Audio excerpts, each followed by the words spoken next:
Xaadim da ngay waxtaan demal fee da nga waxtaan ñun dañuy wax instant yi.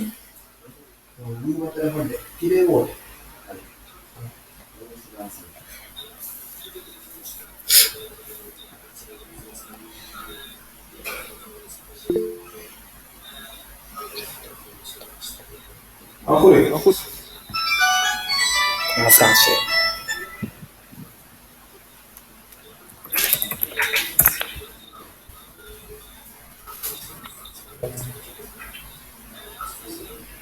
D'accord. Bonsoir tout le monde. Bonsoir, chers participants. Je suis Laissène, la vice-présidente de l'UNES. Donc aujourd'hui, c'est moi qui serai la modératrice de ce webinaire. D'abord, nous allons remercier une section pédagogique dirigée par Johanna Diallo, son adjointe. Donc, sans plus tarder, nous allons laisser la parole à notre président, Ousmane Cham, s'il est ici, pour donner la bienvenue à nos participants et à toutes ces personnes qui sont présentes. Monsieur Ousmane Cham, si vous m'entendez, la parole est à vous. Bonsoir tout le monde. Condé, si vous voulez bien éteindre votre micro. D'accord, merci. Bonsoir tout le monde. J'espère que tous vous allez bien. Tout d'abord, je tenais à vous remercier pour votre présence dans ce webinaire. En particulier notre partenaire UPS, représenté ici par M. Ahmed Ghessi. Voilà, donc on a signé notre partenariat il y a même pas une semaine, mais il a tenu à participer à ce webinaire. Et donc on vous remercie pour cette présence d'abord. Donc je laisse la parole à Madame Khouresen pour qu'elle puisse passer à Merci. D'accord, merci beaucoup, Président. Donc, le sujet aujourd'hui de notre webinaire, c'est de parler de l'étude en Tunisie. Comment est-ce que tous les étudiants qui sont ici ont fait pour venir ici, comment ils sont entrés en contact avec leur école, université ou bien institut, les procédures par lesquelles ils sont passés, la qualité de la formation qu'ils ont reçue, leur bien-être et tout ce qui est en relation avec leur séjour ici en Tunisie.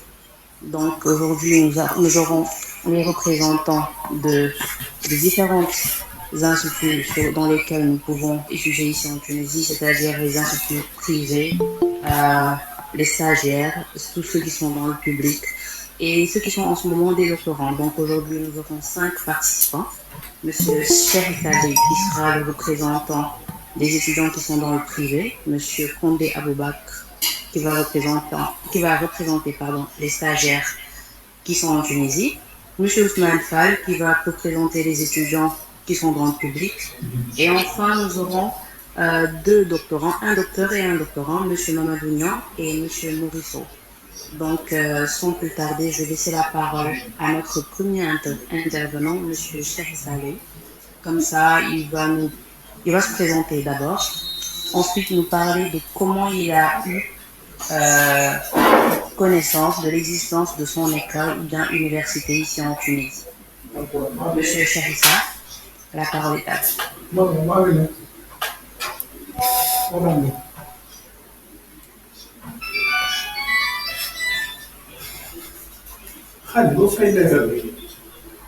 Bonsoir.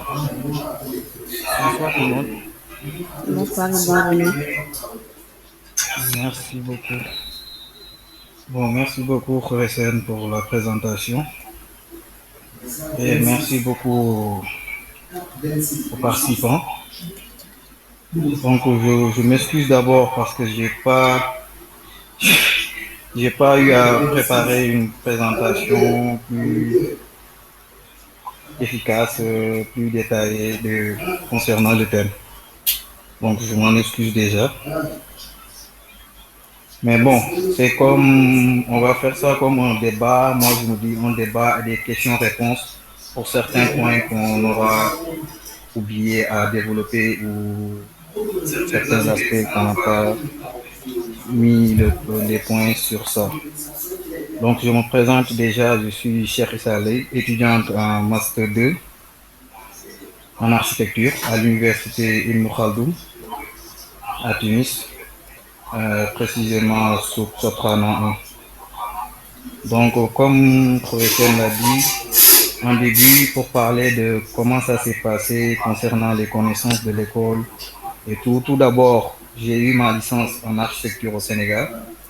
Donc, j'avais besoin de continuer pour avoir mon diplôme d'architecte. Et il n'y avait pas de possibilité de continuer au pays. Donc, il y avait des tentatives partout dans le monde. Donc, j'ai connu un ancien promotionnaire tchadien qui était là à l'université. Donc, je l'ai contacté d'abord pour savoir comment ça se passe à Tunis. Et après, j'ai fait mes propres recherches concernant l'école et d'autres écoles qui sont à Tunis.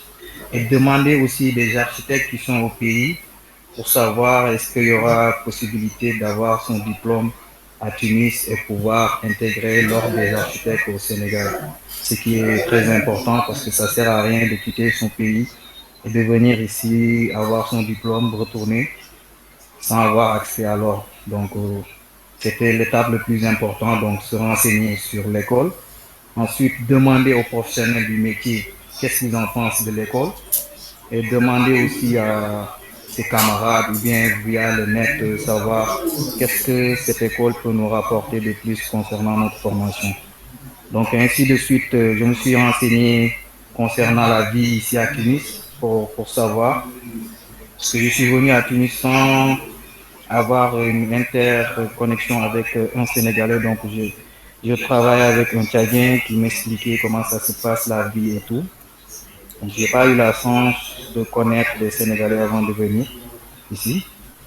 Et après, avant d'arriver, toute la paperasse de savoir comment déposer les papiers et tout. Donc, ça s'est fait via le net. Donc, tu envoies tes documents sur le site de l'école, toutes tes attestations de réussite et tes bulletins, et tu attends une réponse concernant l'école.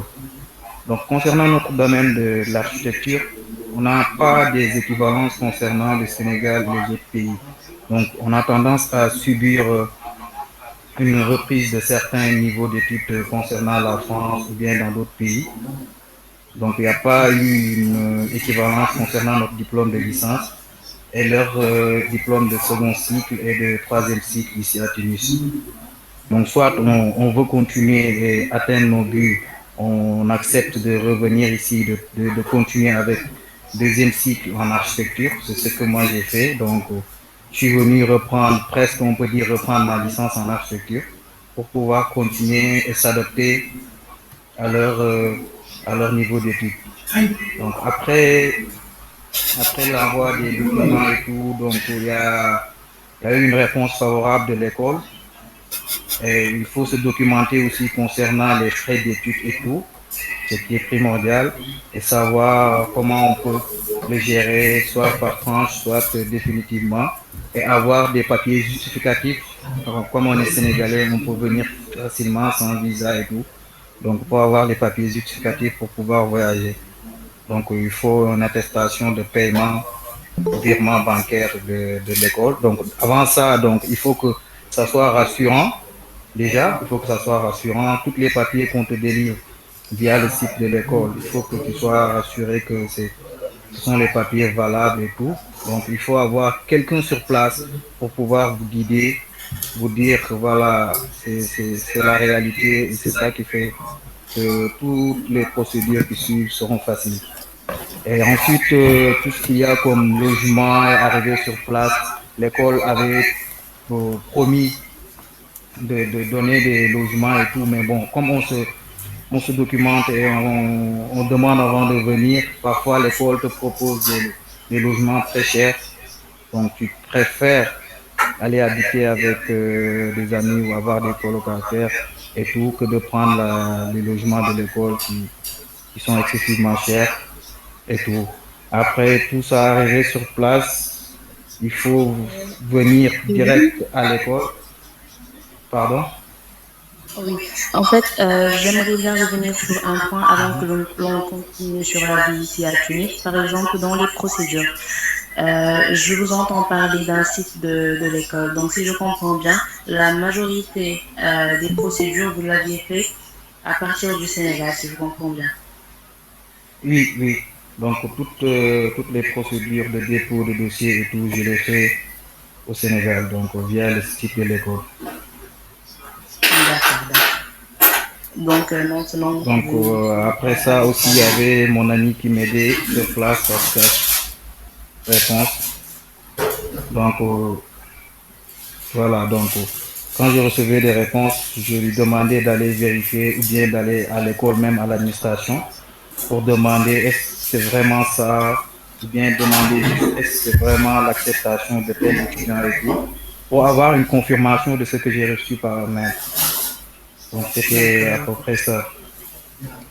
Et ensuite, arrivé sur place, donc dégg au nga niveau bàyyi ko d'une foofu man dama kaa vérification, xam tu te après su présentes ma à ñëwee l'école naa ko xool non yàpp bi moo ngi ci biir pour vérifier moo ngi et mujj montrer ci tes benn kii bu papiers weex la nekk originaux, les papiers pour non une mun ngaa vérification tëj foofu au niveau de tëjal foofu l'administration ubbil avant ci qu'on ci te suuf donne définitivement ton am na fa attestation benn kii bu weex d'inscription. di nga ko fa fekk Ainsi de mbuus bu suite. weex waaw Donc, foofu mais la nekk c'était un peu difficile aussi d'arriver non sur démb place ceeb pour lañu lekk trouver un mun nga ñoo logement qui toggal est à lay côté de l'école.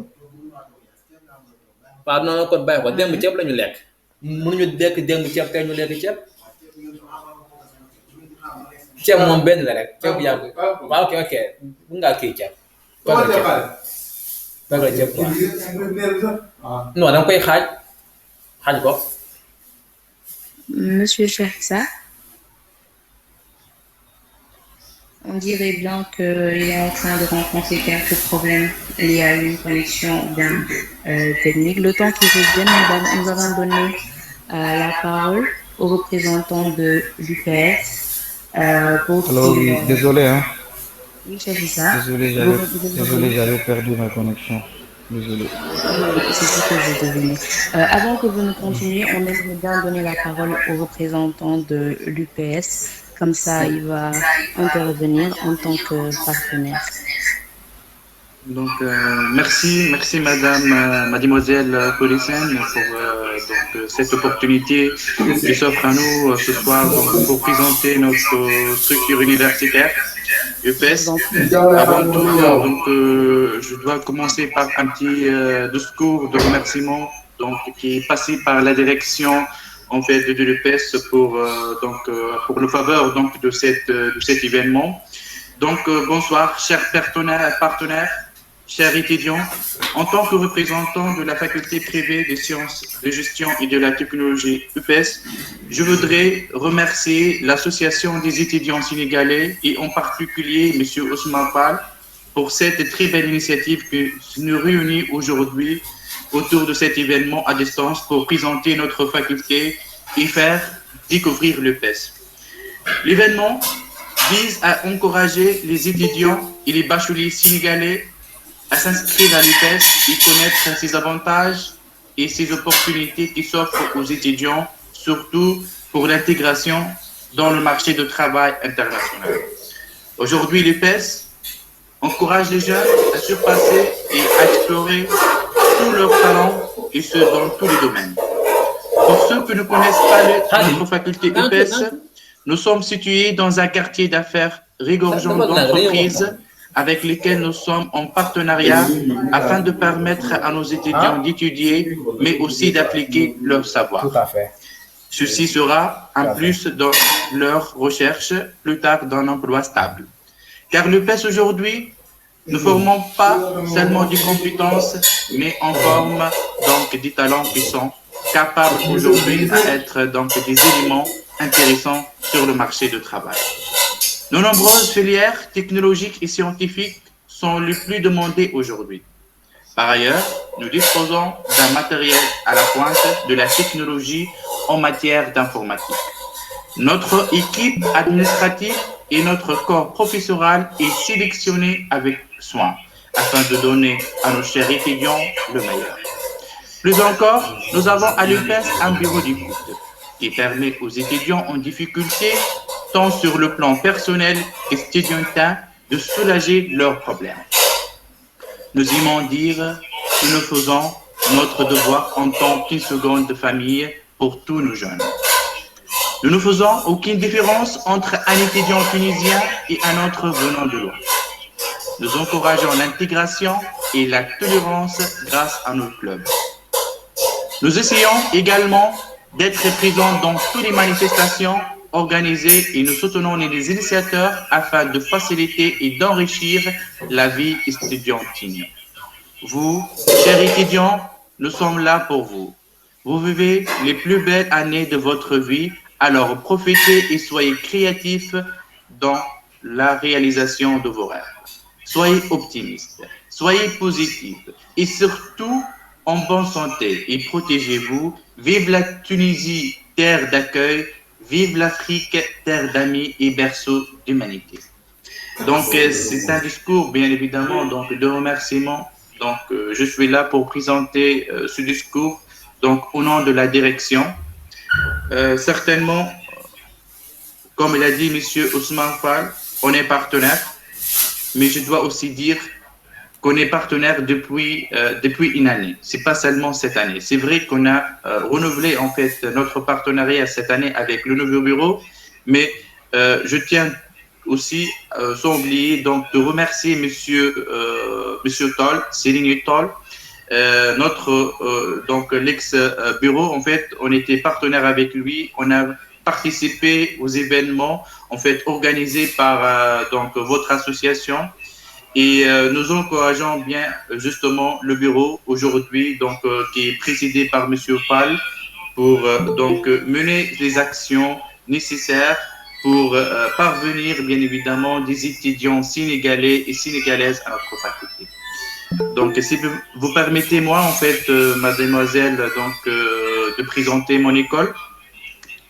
D'accord, je vous demanderai malheureusement d'être un peu bref parce que le temps ne nous est pas vraiment très large. Merci beaucoup. D'accord, très bien, ok, d'accord. Donc, certainement, comme j'ai présenté que le PES, donc, ça fait 20 ans qu'il existe, 20 ans d'ouverture, 20 ans de réussite. Le PES aujourd'hui, c'est la seule faculté en Tunisie qui est certifiée 9001 et 21001. Et je parle en fait de la certification qu'on a obtenue cette année.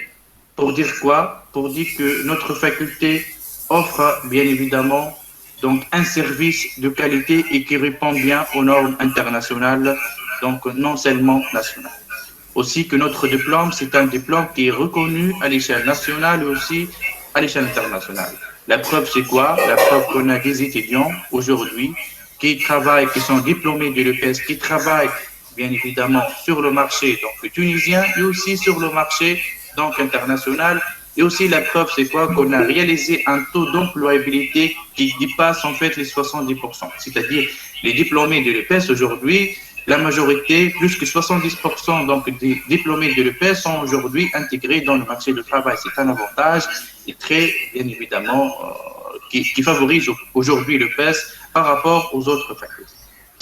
Certainement, donc, l'étudiant ou le bachelier sénégalais a besoin de savoir certaines informations concernant les diplômes qu'on dispose. Bon, les diplômes qu'on dispose, ce sont des diplômes en licence, il y a des diplômes qui sont aussi en master professionnel, en cycle préparatoire et en cycle justement d'ingénieur. Pour être bien bref, bien évidemment, les diplômes qu'on dispose en licence, on a la licence bien évidemment en gestion. La licence, donc en gestion, on a la finance, justement le management, la comptabilité et le marketing. Donc des licences aussi en informatique, système d'information d'entreprise, ingénierie des réseaux et systèmes, commerce et finances internationales.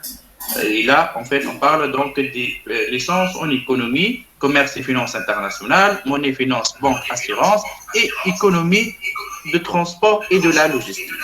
Concernant les diplômes en master professionnel, on dispose donc de master professionnel en marketing, entrepreneuriat et innovation, master professionnel en comptabilité, contrôle et audit, master professionnel en logistique et commerce international, master professionnel en data science, master professionnel en marketing digital.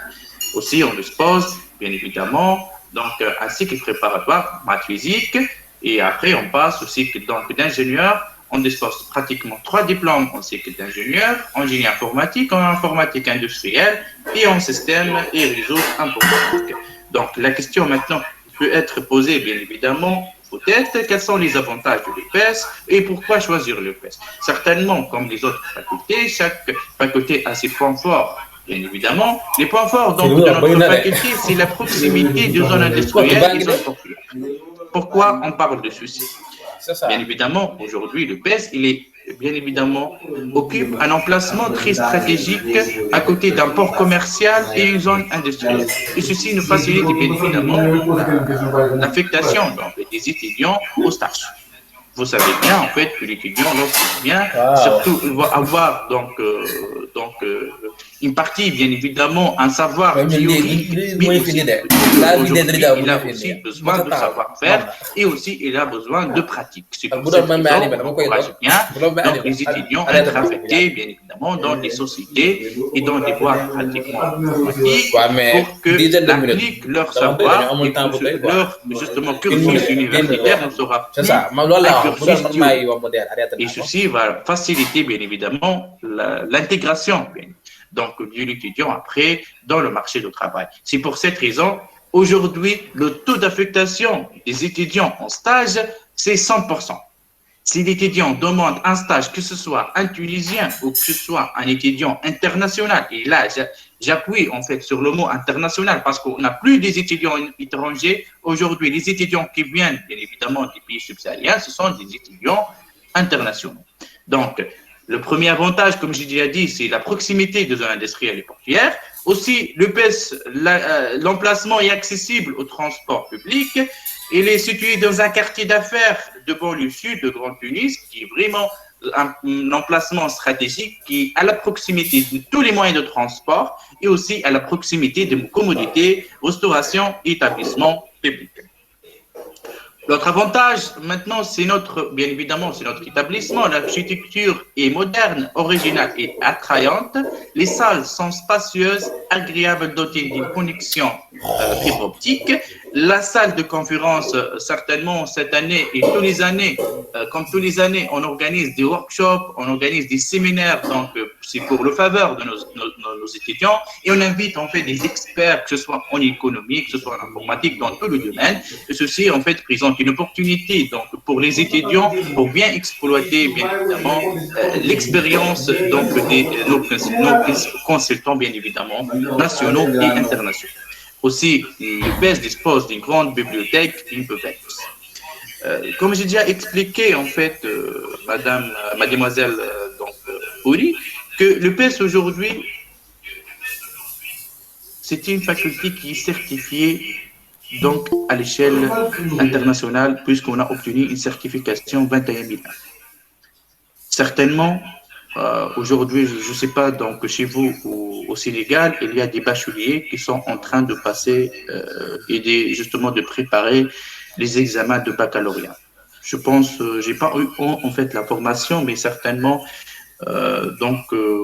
c'est une période de révision. Et aussi, il y a des étudiants même sénégalais qui sont ici en Tunisie et qui ont terminé, bien évidemment, leur licence, qui cherchent justement peut-être l'opportunité pour s'inscrire au master. Donc, j'invite tous les étudiants qui sont intéressés par notre école, bien évidemment, à noter et à poser vos questions. Je ne sais pas après si vous allez donc certainement avoir des questions concernant notre école. Je suis là pour répondre à toutes vos questions. J'espère bien que j'étais un peu bref, malgré qu'il fait chaud ici en Tunisie. C'est un peu, je ne sais pas si que... Monsieur Fall, il fait chaud chez vous au Sénégal aussi? Oui. Non, pas tellement, parce qu'on est en saison de pluie, en fait. Donc, d'accord. Là, ça va, quoi. D'accord, très bien. Donc, merci à vous pour cette opportunité. S'il y a des questions, j'attends vos questions et je suis très fier aujourd'hui d'être présent et de présenter notre structure universitaire. J'aimerais bien en fait que, Inch'Allah, cette année, l'année prochaine, Inch'Allah, on aura des Sénégalais et des Sénégalaises dans notre école Et ça va être, en fait, on aura l'honneur, bien évidemment, à recevoir les étudiants sénégalais, puisque je dis la vérité, j'ai bien entendu que vraiment les étudiants sénégalais, ce sont des étudiants, des talents, bien évidemment, qui viennent donc dans notre pays. C'est pour cette raison, je vous garantis que tous les étudiants qui viennent à notre faculté seront bienvenus, ils seront bien accueillis, donc de l'aéroport jusqu'à leur départ de notre pays. Merci à vous.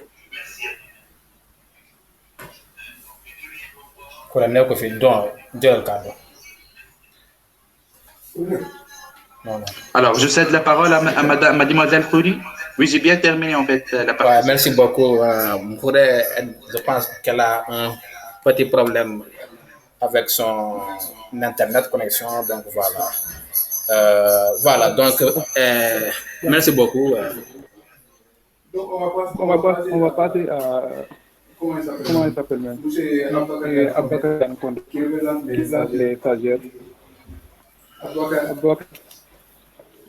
Bonsoir à vous tous, encore une fois, et surtout merci à vous tous aussi de m'avoir invité, afin que je puisse apporter un simple témoignage par rapport à mon parcours professionnel en Tunisie.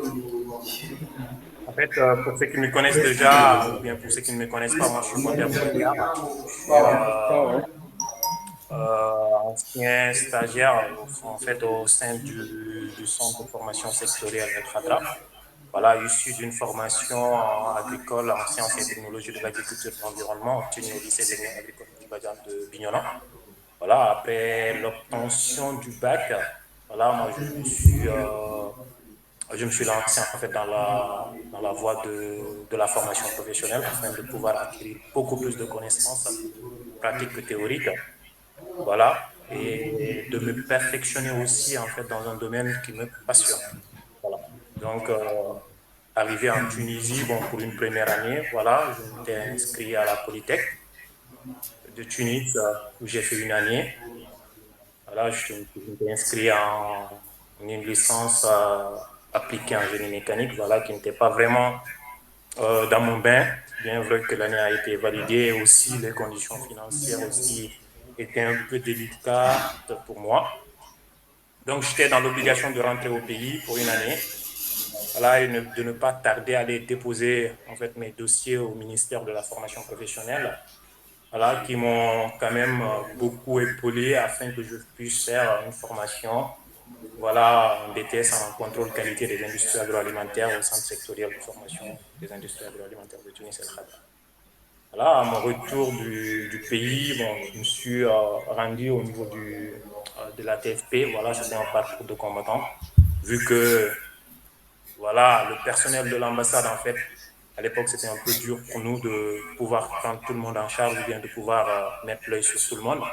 Voilà, moi, je me suis rendu par moi-même et faire les démarches par moi-même. Et une fois que j'ai eu l'accord, maintenant, j'étais obligé de repasser par l'ambassade, voilà, donc par la voie de la diplomatie. Donc, c'était vraiment évident que ça se fasse comme ça. Donc, ils sont passés comme ça et j'ai été orienté, en fait, au centre sectoriel, voilà, pour débuter en BTS quand même, voilà, donc je l'ai fait, et bon, l'intégration quand même, ça n'a pas été du tout facile, mais quand même, on s'est quand même adapté aux conditions en fait du pays et aux réalités qu'on rencontrait en fait sur le terrain, voilà, donc arrivé, bon, il fallait chercher aussi la communauté, s'imprégner des réalités du pays à travers la communauté, se rapprocher en fait des frères, que d'ailleurs un frère que je ne cesserai jamais de remercier, d'ailleurs bizarrement que je retrouve aussi dans le panel, en fait, Mauriceau, voilà, qui m'a beaucoup conseillé, je me rappelle à une année. Et c'est comme ça, bon, le parcours s'est passé, les études maintenant, on a terminé avec la Tunisie, voilà, et Dieu a fait qu'on a changé de pays aussi, on continue aussi d'apprendre. Voilà. Donc, en quelque sorte, pour être beaucoup plus bref et puis résumer le tout, voilà, actuellement, je fais un master en manager de direction opérationnelle au CESI de Nanterre, à Paris, et je suis au service hygiène et sécurité de l'Université Sorbonne Paris-Nord. Voilà. Donc, c'est un peu le parcours un peu atypique de Kondé Aboubacar. Je vous en remercie. si vous avez des Alors, questions. est-ce qu'il y a des stagiaires qui sont là? Un stagiaire qui pose des questions. Mais Condé, Ouais. pour l'inscription, c'était en ligne ou bien une fois en Tunisie qui a fait l'inscription ici? Une fois, hein? Une fois en Tunisie qui a fait l'inscription, ou bien qui a fait l'inscription en ligne. Bon, moi, en fait, pour la première année d'abord, j'étais conseillé par quelqu'un, donc j'avais fait vraiment un saut de biche, en fait, de l'ULT à l'autre université, comment est-ce que je peux l'appeler, qui est sur la rue de Madrid, là, j'ai oublié, une université juste qui est sur la rue de Madrid, j'ai oublié le nom. Voilà, donc je cherchais, en fait, une préinscription, comme tout à l'heure, Issa l'a expliqué, Issa Lay, comme il l'a expliqué, voilà, donc ça s'est passé comme ça, mais moi, en fait, j'avais quelqu'un sur Après, place, il y a le arrivé, petit en fait, soit Modou Nia wala la so Modou. vérité, donc, le plus souvent, on est abandonné par nos propres frères, voilà. Donc, je suis arrivé, c'était un peu chaud pour moi, j'ai même passé la nuit dehors pour mes premiers temps, moi, ça n'a pas été facile, pour dire vrai. Voilà, les premiers jours, je les ai passés vraiment dans une chambre, mais au-delà du deuxième jour, troisième jour, quatrième jour, ça, je l'ai passé dehors. Et le cinquième jour, j'ai trouvé par moi-même un local là où poser la tête, en fait. Voilà, donc ça n'avait pas été facile, moi, du tout pour moi, pour un premier temps. Voilà, donc les inscriptions, je les avais fait en ligne, j'ai reçu une préinscription, je n'avais pas payé d'argent. Et c'est avec cette préinscription que je me suis rendu à Tunis, voilà, avec quand même un montant, donc je m'étais beaucoup informé, voilà, pour avoir au moins un petit 500 € dans la poche, quelque chose comme ça, tout ça, voilà. Ça, c'était pour le cadre de la première année. Et je suis arrivé, le premier jour, j'ai été bien accueilli par les frères, mais après 2 jours, voilà, donc moi, on m'avait quand même mis dehors. Voilà, j'étais pour intégrer 2 jours. Et ce sont ces 2 jours-là qui m'ont hébergé. Et puis le reste, ça, je l'ai passé, je me rappelle bien aussi, sur la rue d'Algérie, justement, c'est là où j'ai passé 2 nuits là-bas, dehors avec un four. Ah, d'accord.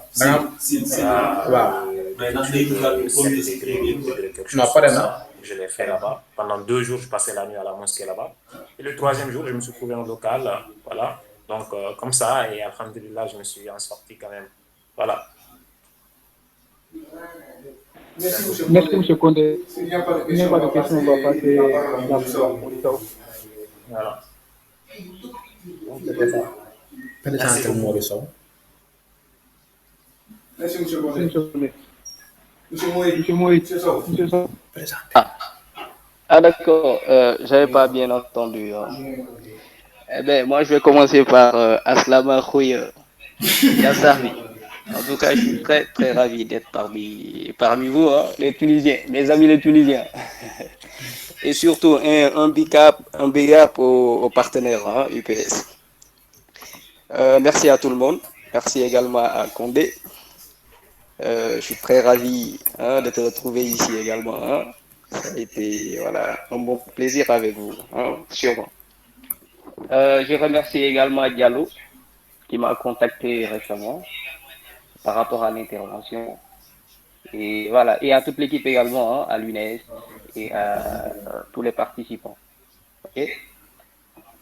Bon, moi en tout cas, je suis un peu dans le domaine de la thèse et doctorat. Bon, mais malheureusement, quand je changeais avec Diallo, je l'avais dit que bon, moi je suis pas resté à Tunis pour faire une thèse. Donc, juste après le master, j'ai passé un peu de temps là-bas pour régler les inscriptions, faire quelques cours et je suis revenu à Dakar. Et voilà, donc j'ai travaillé à distance, donc j'étais pas carrément dans le bain. Maintenant, par rapport à la thèse de doctorat, je pense que bon, il y aura vraiment des gens qui sont sur place, qui pourront avoir quand même beaucoup plus d'informations dans ce sens-là. Mais malheureusement, j'ai contacté quelques amis et là, ils ont eu un peu de temps pour pouvoir y participer. Mais voilà, c'est pas grave. L'essentiel quand même, c'est d'apporter quelque chose, hein, voilà, au sein de ce forum-là. Bon, ce qu'il faut savoir d'abord, c'est que juste après le master, on va faire une prescription pour la thèse de doctorat. Et là, j'interviens surtout dans le cadre des étudiants en public. Hein, parce que bon, par rapport au privé, j'ai pas assez d'informations.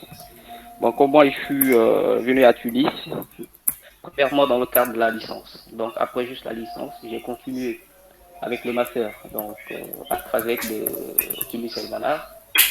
Et suite à ça, juste après le master, là, tu as le choix. Bon, d'abord, après la licence, tu as le choix d'abord de faire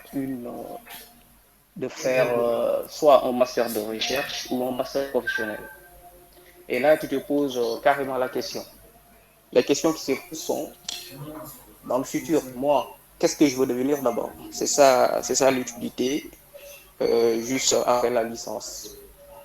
Et bon, ces questions vont essayer de te guider, voir. Bon, si tu as une ambition de travailler dans le domaine de la recherche ou bien d'être un enseignant. C'est bon, généralement, ces deux mots sont associés. Hein. Donc là, pour un enseignant, on parle d'enseignant-chercheur. Mais bon, il y a des personnes quand même qui travaillent et qui font de la recherche en parallèle. Et là, on peut dire que c'est une passion. Il y a d'autres qui se disent que, bon, moi, ma spécialité, ce que je veux faire dans l'avenir, c'est carrément être un enseignant. Et là, vraiment, tu es à temps plein dans l'enseignement et dans la recherche scientifique. D'accord? Donc, suite à cette licence-là, tu pourras faire ton choix par rapport à ça. Maintenant, si tu suis un master de recherche, là, quand même, la finalité, ça doit être le doctorat. Voilà. Donc, juste après le master, par rapport aux inscriptions avec le doctorat, c'est pas difficile. Parce que bon, juste après la licence, tu es considéré comme un étudiant tunisien. Donc, pour tout étranger, tu viens à Tunis. Tu continues ses études là-bas, bon, dans le domaine public. Dès que tu réussis la licence, tu es considéré comme un étudiant tunisien. Donc, c'est avec la moyenne que tu passes en master et c'est avec la moyenne également que tu vas passer en doctorat. Et là, juste après le master, après ta soutenance, il y a des encadreurs qui sont généralement, il y a un prof qui t'a encadré durant ton master. Ces mêmes profs-là peuvent vraiment t'aider quand même à continuer la thèse de doctorat. Et là, ça va dépendre maintenant de tes ambitions. Soit tu veux arrêter à ces ou bien tu te dis, bon, écoutez, moi, je vais essayer de continuer, je vais décider de rester. Et là, je vais faire 3 ans. Et voilà, je vais terminer ça. Mais maintenant, il y a eu quelques modifications, surtout l'année passée. Et là, je discutais un peu avec mon prof. C'était par rapport aux étudiants TESA au niveau de la Tunisie. C'est une information très récente parce qu'il y a une loi qui est sortie. C'est-à-dire que tu dois faire 3 ans. D'abord, 3 ans et faire des cours. Donc, ces cours-là, l'utilité de ces cours, c'est pour valider des crédits. Hein. Voilà, donc ces crédits-là, tant que tu ne le valides pas, tu ne pourras pas passer en 4e année. Parce que bon, tu peux faire le sacrifice, tu te dis que moi, je m'assois, je fais la thèse de doctorat et je le termine en 3 ans, je dépose le soutien. Et là, vraiment, c'est l'idéal. Mais par contre, bon, vu peut-être les antécédents ou bien vu la situation financière, il y a d'autres qui se disent que, ok, moi, je vais continuer, je vais faire petit à petit jusqu'à 5 ans, je vais travailler en parallèle. Et là, tu ne pourras pas faire des cours. Ça a été mon cas. Moi, je ne suis pas resté à Tunis, je suis revenu à Dakar et tout. Donc, il fallait quand même que peut-être je valide ces cours-là. Et ces cours-là, pour les valider, parfois, il y a des cours que tu dois assister obligatoirement. Et c'est dans ce cadre-là que j'ai été à Tunis même cette année. Parce que moi, je suis à ma 3e année. Et là, j'étais obligé de venir faire ces cours-là, valider ces crédits. Et suite à ça, maintenant, je pourrais faire l'inscription en 4e année et déposer la thèse de doctorat. Donc, il y a eu beaucoup de modifications. Donc, ça permet quand même peut-être de renforcer le sérieux, surtout avec le monde de la recherche. Voilà. Le point le plus intéressant, c'est quoi? C'est-à-dire que maintenant, les facultés, généralement, ils exigent quand même que l'étudiant publie des articles. Donc, c'est l'encourager à faire de la recherche. Ce n'est pas obligatoire de le faire, mais ça sera mieux. Parce que bon, lors de la soutenance, par exemple, ça peut permettre quand même d'avoir un point beaucoup plus par rapport à quelqu'un quand même qui n'a pas publié des articles. Voilà, donc, et là, ça t'initie carrément dans le monde de la recherche. Et maintenant, quand on parle de la recherche, on parle du milieu international, hein, parce qu'il y a vraiment des revues internationales qui sont là, et on parle généralement de ces publications-là, à travers ces revues. Bon, pour ceux qui font par exemple la finance, bon, normal, ou bien l'économie, voilà, ils vont se dire que peut-être que, bon, parfois, ils rencontrent des revues de finance qui s'appellent Journal of Finance ou bien Journal of Economics. Il y a beaucoup de revues qui sont là, et là, ça permet de publier les travaux. Et c'est intéressant parce que, bon, dès que tu prends le choix de continuer jusqu'en thèse de doctorat, et là, tu t'investis carrément dans le domaine du doctorat, de la recherche. Donc, c'est intéressant quand même de faire des publications. Et là, c'est à travers cette publication-là que, même au sein de l'université où toi, tu vas enseigner, tu vas évoluer carrément à devenir peut-être professeur après, ici, maître assistant, ici de suite, ici de suite. Voilà. Donc, ça, c'est un peu le volet de la thèse de doctorat que je suis en train de développer. Mais par contre, là, j'ai vu sur le titre du sujet par rapport aux bourses. Comment les étudiants, voilà, vont pouvoir se financer, ainsi de suite, quand même, pour pouvoir assurer cette thèse-là, sans pourtant avoir quelques difficultés. Mais personnellement d'abord, moi, personnellement, avec les amis avec qui j'ai côtoyé, j'ai pas vu carrément de Sénégalais qui est venu à Tunis avec une bourse. Bon, peut-être que je ne me suis pas renseigné, mais par contre, il y a eu avec quelques amis comme Dia avec qui j'ai échangé et tout. Mais par rapport à la bourse, qui est octroyé par la direction de bourse à Dakar. Là, vraiment, bon, j'ai pas d'idée, mais sûrement il y en a. Parce que bon, il y a une plateforme quand même qui est mise en place. Et là, sur cette plateforme-là, les étudiants s'inscrivent et bon, ils procèdent quand même vraiment au dépôt de dossier pour avoir la bourse. Mais ce qui est sûr quand même pour le master, c'est une continuité. Mais juste après le master, la bourse que l'étudiant avait s'arrête carrément. Et là, pour le doctorat, je pense que tu es obligé de redéposer les dossiers au niveau de la direction de bourse pour pouvoir avoir une bourse et continuer la thèse de doctorat. Je ne l'ai pas encore vu, mais sûrement il y en a. Donc là, je pense bien qu'il faut bien se renseigner davantage quand même, surtout au niveau de la direction de bourse de Dakar ou bien sur les plateformes sénégalaises. Voilà, mais il y a une autre information qui est intéressante. Et là, j'ai changé avec une amie qui est actuellement sur Dakar. Donc, elle me disait que à Dakar, il y a des bourses de co-tutelle.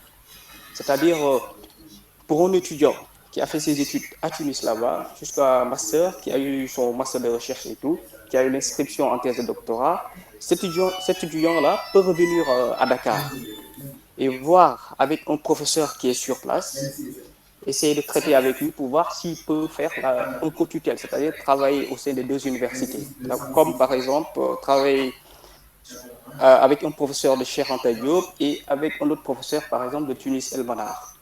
Et là, je pense qu'il y a une bourse qui est mise en place par l'État. Je n'ai pas assez d'informations là-dessus, mais sûrement il y en a. Mais bon, peut-être que chaque année, je pense qu'il y a des dépôts. Je pense bien que bon, il serait mieux de se renseigner davantage sur ça. Ça pourra aider des étudiants qui ont l'ambition carrément de faire un co-tutelle. Et ce co-tutelle-là, ça te permettra quand même de faire des va-et-vient, c'est-à-dire de faire une partie de ta formation à Dakar, de revenir à Tunis, et là, tu auras les fonds nécessaires quand même pour pouvoir continuer ce que tu veux faire. Hein. Donc, surtout ton ambition que tu veux atteindre quand même. Donc, c'est un peu ça. Voilà. Donc, grosso modo, voilà, c'est ça un peu mon expérience dans le domaine de la thèse. Et s'il y a des questions, je serais très très ravi d'y apporter quand même une contribution. Voilà, je vous écoute. Merci, M. Sow. Je pense qu'il y a deux questions, commentaires. Inès a demandé comment décrivez-vous l'expérience de la recherche? Bon, intéressant. C'est très intéressant. Maintenant, la recherche, c'est une passion avant tout. Hein. C'est une passion. Et bon, c'est-à-dire que généralement, les profs, ils ont deux activités. D'abord, il y a l'activité de l'enseignement et il y a l'activité de la recherche. Mais la recherche, ce qui est intéressant, c'est-à-dire que toi, tu fais des travaux. Tu fais des travaux, et dans ces travaux-là, c'est-à-dire qu'il y a une problématique bien donnée qui est là. Et tu traites cette problématique-là, que ça soit par exemple une problématique nouvelle ou une ancienne problématique que tu veux retester, hein, peut-être au sein de ta population, ou bien par exemple si on parle de l'Afrique de l'Ouest d'une manière générale, on voit l'espace UEMOA qui est là, donc tu veux vraiment tester une hypothèse qui a été déjà testée aux États-Unis ou en France, tu viens le tester là pour le comparer avec les études qui ont été déjà faites. Ou bien, actuellement, on parle de l'actualité internationale, on parle du Covid. Et il y a des gens même qui se disent que, ben, écoute, pourquoi pas essayer de tester l'effet du Covid, par exemple, sur l'économie de manière générale, avec des questions assez précises dans ce domaine-là. Donc, c'est-à-dire que c'est, bon, vous m'excusez du terme, hein, c'est-à-dire, en Wolof, c'est comme des kumpe. Hein, c'est du fait que tu te dis que, ben, écoute, ça, il y a ça, mais qu'est-ce qu'il faut, qu'est-ce qui a permis de faire ça, tu vois?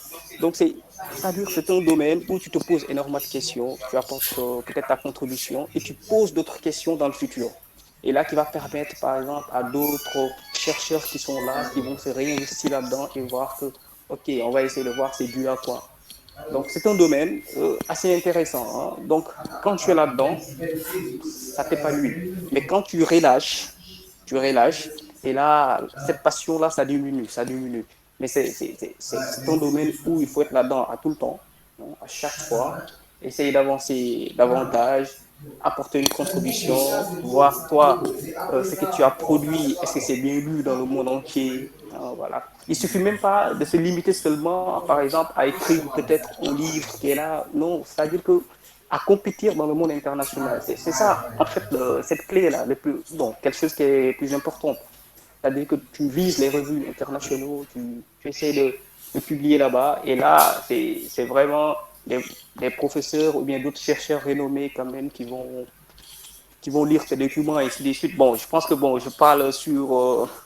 peut-être Condé va confirmer ça. En France, par exemple, on parle de la CNRS. Tu vois, c'est des centres vraiment qui font des publications et qui sont lus dans le monde. Il y a même des Africains, bon, pas des Africains, bon, disons des citoyens internationaux qui sont là, qui publient dans ces revues françaises-là. Et là, ça permet quand même de contribuer à l'espace de la recherche scientifique. Donc, c'est un peu ça le domaine de la thèse de doctorat, le domaine de la recherche. Alors, merci beaucoup. Quelle question encore? Ça vous a aidé quand même, j'espère. Il y a une autre question. Ah oui, ça sera la bienvenue. Moi, je me dis que c'est... Est-ce que avoir un master de recherche sans faire doctorat est une bonne utilité? Vous pouvez reposer la question, je n'ai pas bien compris, hein, s'il vous plaît. Est-ce qu'avoir le master de recherche sans faire le doctorat est une bonne utilité? Oui. Bon, ça dépend. Mais ça dépend. Parce que bon, j'en ai vu des amis qui ont fait le master de recherche et qui avaient l'ambition de continuer en thèse de doctorat. Mais vu par rapport à c'est vu par rapport à la situation et autres, tu te dis que moi, je viens juste de terminer le master et tout. D'abord, il faut que je travaille. En fait, ça devient une obligation pour toi, en fait. Et là, tu te dis que écoute, je vais mettre ces masters-là à stand-by et peut-être après, je pourrais continuer. Mais maintenant, si tu commences à travailler, et là, ça devient intense, le monde professionnel, avec la concurrence et autres, voilà, les altercations au sein des structures, l'évolution au sein de la structure, et tu te dis que, écoute, moi, là, l'étude, ça va être un peu difficile. Je vais faire des certifications. Et là, ces certifications-là, ça va te permettre de te spécialiser sur un domaine bien précis. Et là, au fur et à mesure, tu lâches. Mais par contre, si tu as toujours cette ambition-là en te disant que oui, le milieu professionnel, je vais l'attaquer, je vais essayer de me poser, de me stabiliser. Et je continue. Il y a des personnes qui ont réussi ça. Hein. voilà, ils ont continué dans le milieu professionnel. Après, ils ont réactivé ces masters de recherche-là et faire ma thèse de doctorat. Et par contre, là, j'ai échangé avec quelques amis récemment. Hein, c'est des gens qui ont toujours cette passion d'étudier davantage. Et c'est des gens qui ont fait le master professionnel. Et là, ils se posent la question, est-ce que je peux continuer en doctorat et tout? En Afrique, ce n'est pas assez possible en Afrique. Peut-être aux États-Unis et en France, là, il y a des masters, il y a des doctorats spécialisés dans le master professionnel. Mais par contre, ce n'est pas encore arrivé en Afrique. Bon, à mon avis, donc, d'après mes informations pour l'instant. Et c'est des gens qui se reconvertissent. Donc, parfois, ce choix-là, c'est un peu délicat entre le master professionnel et le master de recherche. Et la continuité, c'est un peu problématique. Parce que dans ce cas de figure où tu as fait le master de recherche, toi, ton ambition d'abord, c'était de continuer. Il y a d'autres événements qui viennent se rajouter. Et puis bon, là, tu te dis que bon, tu fais un stand-by, ainsi de suite, ainsi de suite. Mais tout dépend de l'ambition. Hein. Tout dépend de l'ambition. Et si tu as vraiment cette flamme-là en toi, en te disant que bon, l'éducation, je vais le faire, bon, l'enseignement, ou bien je vais essayer de continuer, poursuivre mes études, bon, tôt ou tard, tu pourras le faire. Parce que bon, il y a des gens ici. Moi, j'ai rencontré un gars, l'autre fois, j'ai assisté à un forum au CESAC de Dakar sur la finance islamique. Bon, curieusement, hein, je suis allé, j'ai assisté. Donc, c'est un prof qui avait fait ses études, hein, qui a eu le master de recherche, qui est allé travailler à la BCE et tout. Mais les gars, à l'âge de 40 ans, bon, il était 40 à 45 ans. Il a lâché. C'est quelqu'un qui a lâché, qui est allé se réfugier, par exemple, je pense en France, qui a fait un doctorat et il a continué. Et il est revenu et là, maintenant, il est enseignant. Vous voyez? Donc, tout dépend de l'ambition. Hein. Donc, chaque master a son utilité. Le gars qui s'est dit que moi, je vais faire un master professionnel, lui, il a une vision beaucoup plus précise en se disant que voilà, là, j'attaque le master professionnel, je rentre dans le milieu de travail, 5 ans après, je fais un MBA, et là, vraiment, voilà, tu vises à être directeur général ou bien à diriger une structure importante ou bien à être un chef de département. Donc, ça dépend des ambitions, en fait, quoi. Moi, j'avais une question par rapport à ça. Oui. Juste rapidement. En fait, on m'a proposé de faire un doctorat en business administration, voilà, à Tunis, mais un doctorat qui dure 2 ans. Et moi, en fait, le master que je suis en train de faire, voilà, je me dirais que c'est un master, disons, c'est un master de recherche, en même temps, c'est un master vu que ça se passe, en fait, en alternance. Voilà. Et pour ce qui concerne la soutenance, on nous dit de faire un sujet de faire des recherches, c'est-à-dire comme la manière dont les doctorants font des recherches et faire des publications au niveau des... Ah. Voilà, on nous dit aussi de refaire là où nous serons non, il y a un animé. C'est pas un problème micro. C'est pas est-ce que micro waxee daf la kii waa tontu na la bu dee dana dootul baax na damay xaw a ragal nit ki wax affaire bi pause bi yàgg mooy bu toogee yàgg amul ko wax quelle est la différence entre la professionnelle et un doctorat que d'autres font qui n'est pas c'est un peu ça c'est ce qui me fait voilà Condé. Bon, en fait, c'est le mot professionnel qui définit tout, en fait. Parce que bon, un MBA, généralement, ça se fait sur 2 ans. C'est par exemple une personne qui est là, qui a fait par exemple de l'électromécanique. Je donne un exemple beaucoup plus basique. Et là, qui a eu son master et tout. Maintenant, lui, il a été formé dans la technicité, n'est-ce pas? Donc, c'est quelqu'un qui est technique. Mais maintenant, quel est le plus de l'MBA? C'est de pouvoir être un coach, accompagner les gens. Vous voyez, là, MBA, on parle de Master of Administration, Business of Administration. C'est-à-dire que tu administres les gens, tu accompagnes les gens et voilà, de telle sorte que tu pourras bien, peut-être, tu seras un bon leader. Je ne veux même pas parler de dirigeant, mais tu seras un très très bon leader. Donc, le MBA, c'est un accompagnement. C'est-à-dire que toi, d'une manière beaucoup plus technique, tu es déjà calé, tu es bon. Mais le MBA, quand ça vient, c'est l'administration des affaires. Hein. Tu accompagnes le développement d'une structure, tu administres peut-être un département, tu accompagnes les gens dans la bonne gestion d'une structure. Vous voyez? Mais là, oui, c'est bien parce que, bon, même dans ces genres de master professionnel et tout, tu fais des tests. Même quand tu fais un master professionnel, par exemple, tu dois soutenir et tout, ton master et tout. Là, tu peux faire même à travers ton rapport de thèse, ton rapport de master. Et là, tu peux même faire des tests. Là où tu écris, tu publies, ça arrive. Mais c'est un peu différent, par exemple, de la recherche. La recherche, c'est plutôt... c'est un domaine qui est continu. Hein? Donc, c'est de la continuité. Et là, ça entre un peu dans le cadre aussi de l'enseignement. Vous voyez. Donc, c'est deux choses différentes. Mais là, tout à l'heure, là, tu as parlé en France, par exemple, on peut faire un master professionnel et recherche. Oui, on parle de master indifférencié là-bas, par exemple. Et là, on te forme dans les deux parties. Et l'étudiant a le choix après, hein, quand même, soit de continuer au niveau de la recherche ou bien au niveau professionnel. Donc, c'est ça un peu le cadre, quoi. Voilà. Je ne sais pas bon si ça a été un peu clair. Excusez-moi, Monsieur Maury. Excusez-moi, Monsieur Maury. Je peux intervenir là-dessus parce que moi, bien personnellement, je suis docteur. Oui, je suis docteur en économie.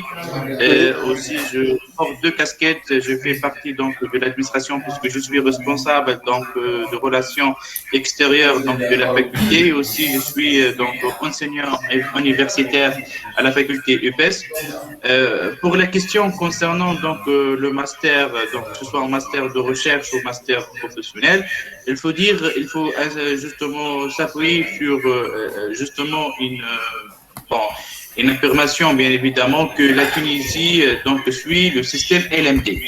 C'est un système qui est francophone et un système international, c'est-à-dire licence, master et doctorat. Concernant ici en Tunisie, pour les justement ceux qui posent des questions concernant le master, ici en Tunisie, il y a deux types de master comme vous avez présenté. Il y a le master professionnel et le master de recherche. Bon, c'est quoi la différence? Bon, concernant les durées donc de master, c'est bien évidemment 2 ans. Pour le master professionnel, il y a bien évidemment toute une année universitaire avec 3 mois d'enseignement. Justement, après, il y aura donc des examens et l'étudiant passe directement au stage. Au stage qu'on appelle en fait mémoire de fin d'études pour avoir un master professionnel et pour se tenir justement à la fin de 2e année pour avoir le diplôme de master professionnel. Justement, le master professionnel ici en Tunisie, c'est orienté justement vers le domaine professionnel, c'est-à-dire qui permet à l'étudiant justement d'être justement un diplômé Bac+5, c'est-à-dire ici en Tunisie, c'est un cadre. Donc, c'est comme l'ingénieur. Ingénieur aussi Bac+5 et le même grade, c'est un étudiant qui est diplômé en master. C'est-à-dire, le diplôme de master professionnel permet justement d'avoir une grade supérieure bien évidemment qu'un diplômé en licence. Et ça permet aussi d'avoir une spécialité dans son cursus et son carrière professionnelle. Parce que, comme vous savez bien, en fait, un diplôme de licence n'est pas satisfaisant certainement au niveau donc de marché du travail où il y a des concurrences.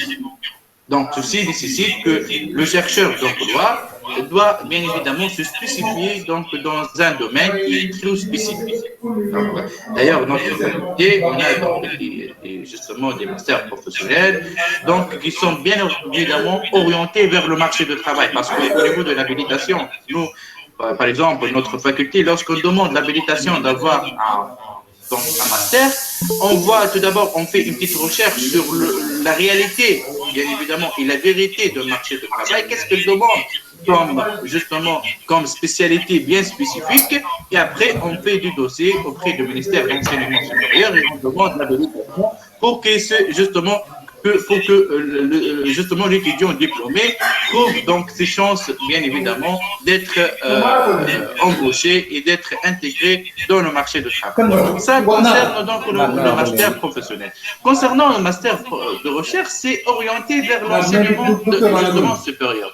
C'est-à-dire le diplômé de master de recherche, il fait une année donc d'enseignement. Après 3 mois, excusez-moi, en fait, justement d'enseignement, il passe donc l'examen. Après, s'il vient réussir en fait la deuxième année, il peut justement faire son mémoire donc de master de recherche. C'est-à-dire qu'il n'y a plus un stage. Donc au niveau donc de master professionnel, il y a un stage professionnel dans une entreprise. Mais au niveau de master de recherche, il n'y a plus de stage, juste il doit faire son mémoire, il doit avoir un encadrement. Et voilà, c'est ça en fait la différence entre le master professionnel qui est orienté vers le domaine professionnel pour exercer justement un métier dans l'entreprise et l'autre qui est orienté vers l'enseignement donc supérieur. Et pour passer à un autre niveau, c'est le niveau de doctorat. Monsieur, en fait, moi j'ai une petite question pour vous. Moi, j'ai un master aussi qui m'a beaucoup attiré l'attention. J'ai un master en marketing, management, je ne sais pas, entrepreneuriat, quelque chose, innovation. Voilà. Donc, je vois que c'est un master de recherche, je ne me trompe pas. C'est un master de recherche, bien sûr. Je me trompe. Tout à fait. Votre master là. D'accord. Bon. Si vous parlez bien évidemment donc, de justement master professionnel ou master de recherche, les branches, il y a certainement des branches qui sont bien confondues, c'est-à-dire qu'on peut le trouver que ce soit en master professionnel, que ce soit en master de recherche. Moi personnellement, je peux parler de mon parcours parce que moi personnellement, j'ai fait un master de recherche en logistique. Et aussi, j'ai fait un master professionnel aussi en logistique. C'est-à-dire, si on parle bien évidemment donc, de la logistique, j'ai pris ça comme étant un exemple, on peut trouver donc des masters de recherche en logistique dans lesquels vous allez faire des recherches dans le domaine de la logistique et aussi vous pouvez faire un master professionnel en logistique et vous allez justement faire ce mémoire dans une entreprise par exemple de transport, de transit, de n'importe justement voilà dans l'essentiel dans le domaine de la logistique. C'est-à-dire si vous parlez donc de master en entrepreneuriat et marketing, bien évidemment, et innovation, que ce master peut être orienté vers le domaine de recherche, c'est-à-dire que vous allez faire une étude, par exemple, un questionnaire, une étude exploratoire, dans laquelle vous allez faire une contribution scientifique. C'est ça la différence, parce qu'au niveau de master de recherche, il y a une contribution scientifique. D'accord? Mais au niveau donc du master professionnel, il y a une problématique réelle pour l'entreprise et vous allez répondre et vous allez résoudre ce problème, justement, une problématique pour l'entreprise. Donc, concernant donc, les branches, on peut travailler, on peut orienter donc, que ce soit un sujet de recherche ou un sujet, bien évidemment, professionnel. Donc, ça, c'est et pour quelqu'un, par exemple, qui veut faire en fait ce master, par exemple, en marketing, entrepreneuriat et innovation, mais qui a déjà un master 1 déjà, voilà, qui veut faire un M2 et dans cette filière. Est-ce qu'il y a une possibilité de pouvoir le faire à distance et puis passer les examens sur place? C'est possible de pouvoir le faire avec vous, par exemple avec votre université, bien sûr. Oui, pour se mettre d'accord, on a des études, on fait de l'enseignement à distance. Vu en fait la situation donc, sanitaire du pays, cette année, on a suivi donc un système hybride, c'est-à-dire il y a des cours présentiels et aussi il y a des cours qui se font bien évidemment à distance, donc via donc des outils bien évidemment informatiques. D'accord, que ce soit Zoom, que ce soit Google Meet. Donc chaque enseignant fait le choix, c'est quoi en fait l'outil qui doit en fait le choisir bien évidemment. L'essentiel c'est quoi? L'essentiel que l'information doit bien être transmise. Ça ne dit pas concernant donc l'enseignement à distance. Mais concernant les examens, ici en Tunisie, les réglementations, bien évidemment, qui est imposée par le ministère de l'Enseignement supérieur, puisque notre faculté aussi et aujourd'hui donc suit cette politique-là, les examens sont présentiels. C'est-à-dire, il peut suivre donc justement les cours à distance, mais il doit être ici en Tunisie pour passer les examens. Parce que je vous dis la vérité, les examens doivent être passés au pied d'égalité pour tous les étudiants. On ne peut pas faire des examens évidemment à distance pour certains étudiants et le même examen présentiel pour certains étudiants. C'est pour cette raison on a unifié justement ceci et tous les étudiants doivent passer les examens présentiellement dans notre faculté. Et le coût de ce master, le coût de master. Alors, si vous permettez-moi, en fait, je peux vous présenter évidemment brièvement donc le coût. Donc, concernant les diplômes en licence, donc il y a 2600 euros. 2600 euros. Pour les diplômes, bien évidemment, en master, c'est 2700. 2700. Toute l'année. Toute l'année universitaire. Merci beaucoup. En tout cas, cher monsieur, merci pour cette intervention. Hein. Voilà.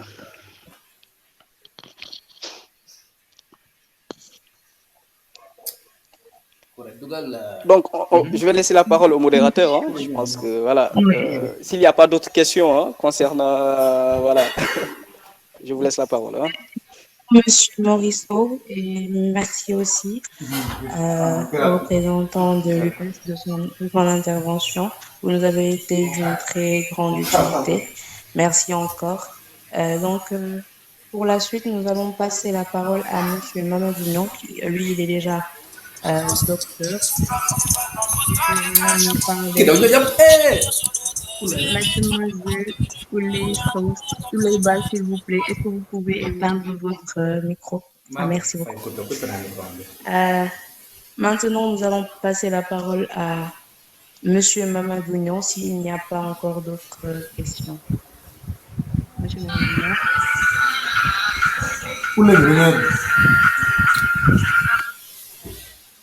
Bonsoir. Merci de m'avoir donné la parole. Et merci pour l'invitation. Je vous en prie. Maintenant, je vous laisse la parole pour vous présenter et nous expliquer votre parcours de votre inscription jusqu'à la fin de vos études ici en Tunisie. Ok. Moi, c'est Maudignan. Je viens de soutenir ma thèse de doctorat en physique atomique et nucléaire. Mais j'ai fait mes études de la première jusqu'à le master au Sénégal. À partir du doctorat, j'ai bénéficié d'une bourse de Sandwich Programme qui me permet de faire des séjours en alternance. Une partie de mon travail, je l'ai fait en Tunisie et l'autre partie, je l'ai fait à Dakar. C'est une collaboration sud-sud entre la Tunisie et le Sénégal à travers le laboratoire Atom Laser de l'Université Saint-Denis de Dakar, département de Tunisie, et le laboratoire El Sama de l'Université Nice El Manar. Ce projet est financé par l'ICTP. L'ICTP, c'est le Centre international de physique théorique qui est basé à Trieste, en Tunisie.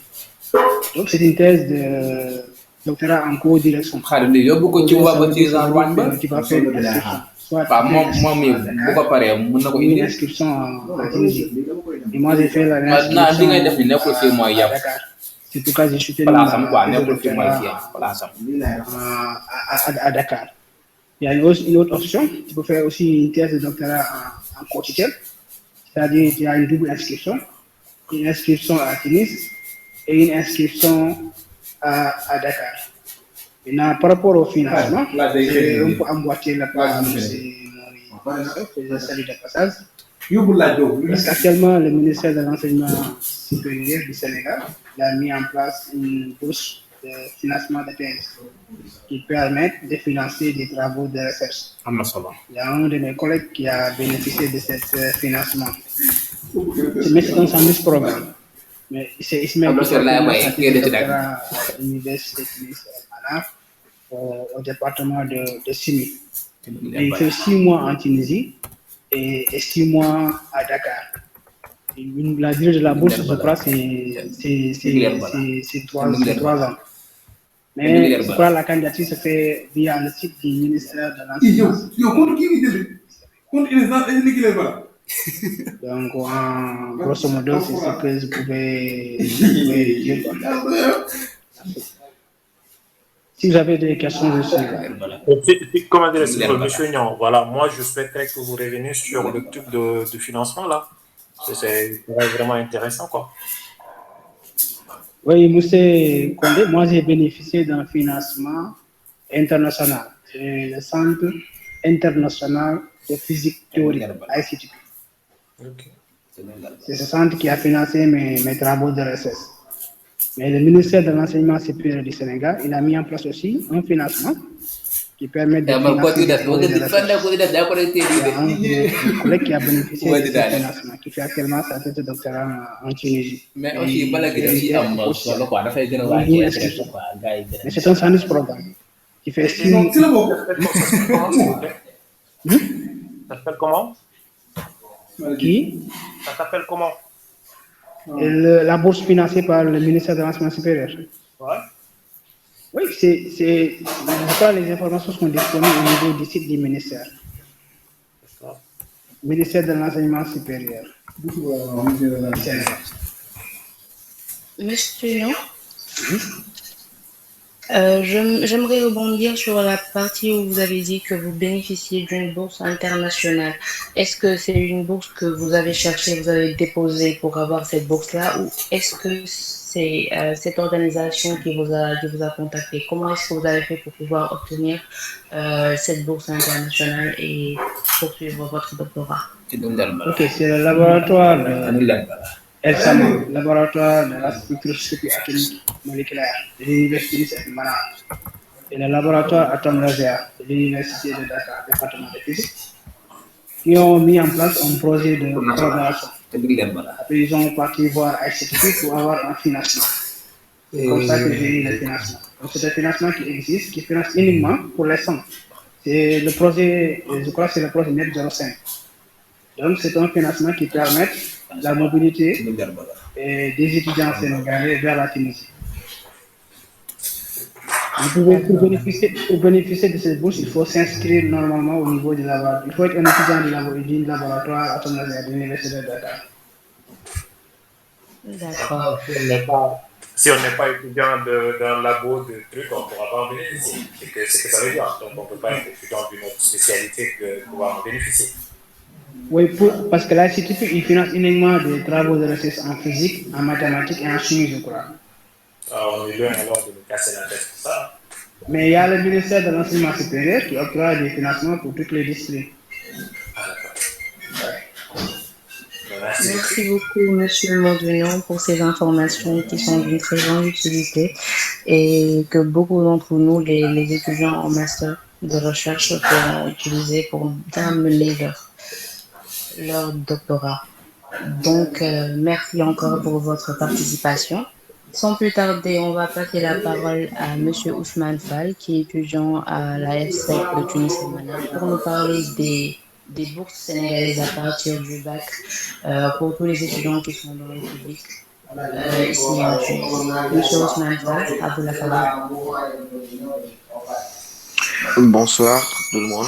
Je tenais d'abord à remercier tous qui ont eu à intervenir depuis le début de ce webinaire, notamment, je ne dirais pas nos anciens, mais nos ancêtres Maurice et le doyen Mondunion pour cette brillante intervention.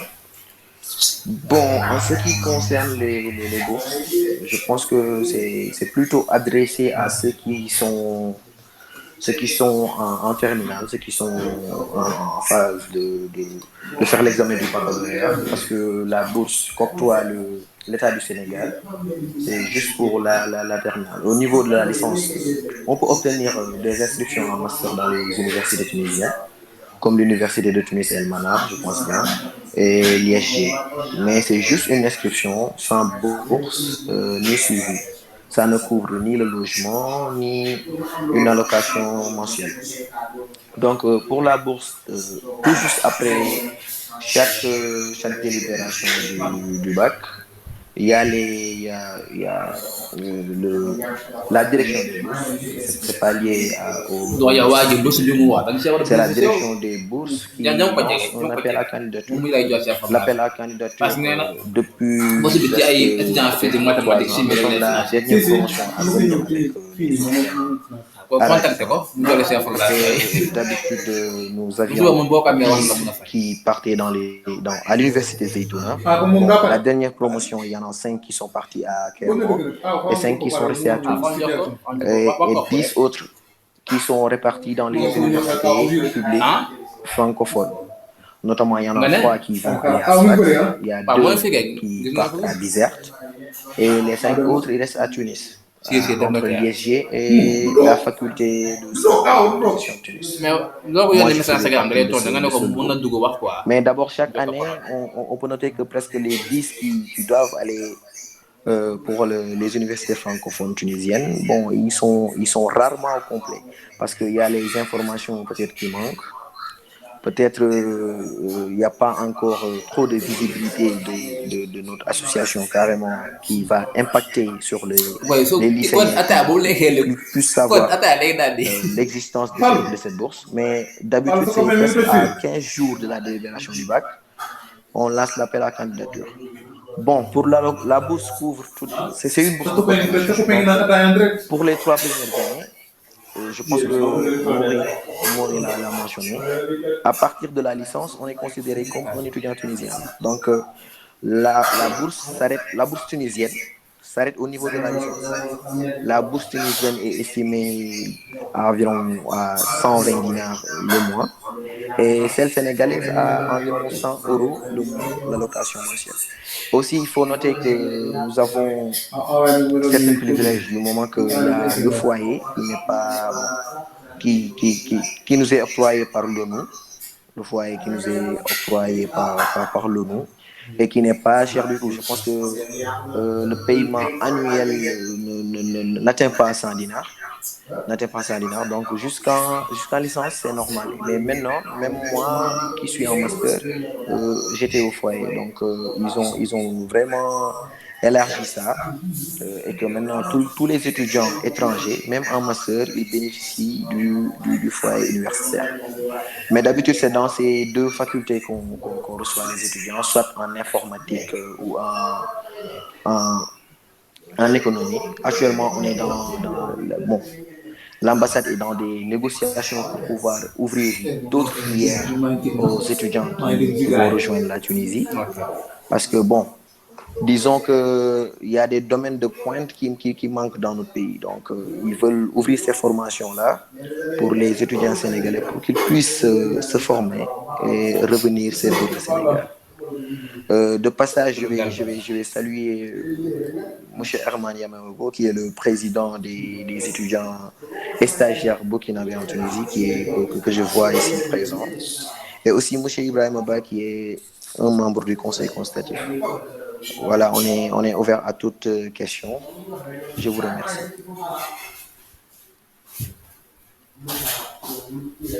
Merci beaucoup, Monsieur Ousmane Fall, pour votre intervention.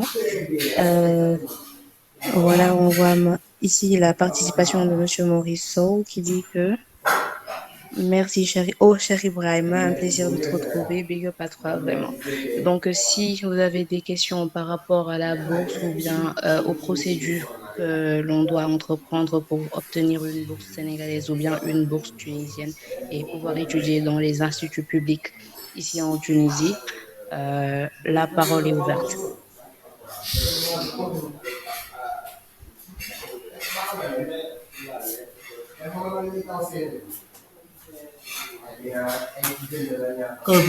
Bon, moi, Il n'y a pas de questions. Voici, voilà, allez-y, monsieur. S'il y avait en fait des bacheliers ou futurs bacheliers qui sont déjà invités, parce que c'est peut-être ce sont eux peut-être qui sont beaucoup plus intéressés que nous, ou bien par la suite est-ce que il y a des gens ici qui ont leur frère, leur sœur, quelque chose comme ça, qui veulent peut-être poursuivre leurs études ici et qui souhaiteraient peut-être demander des Donc cela va peut-être intéresser. Ah, donc contacter. Voilà, faire là, voilà. Il y a des gens bon, des frères et sœurs qui veulent faire le bac, ou bien qui sont en train de faire le bac, ou bien qui veulent vraiment venir en Tunisie peut-être faire le truc.